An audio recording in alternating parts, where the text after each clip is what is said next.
Welcome to Hawaii Academy.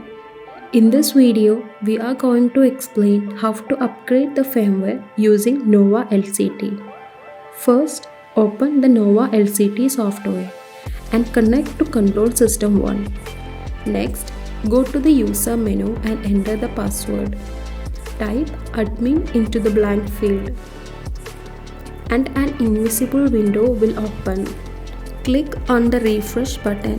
Once refreshed, you will see that the card MCU and FPGA has different versions. Since they are different versions, we need to upgrade them to the factory default version. To do this, click on the brochure. Select the file option and load your file. Now, click the update button. You can either perform a complete update or a specific update for certain cabinets or areas. During the update, the screen might flicker, blink or turn off and on. You might have noticed in the real-time display that some cabinets have different color grades.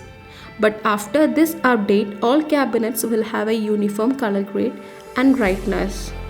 Finally, refresh the system and you will see that the card, FPGA and MCU are now the same version.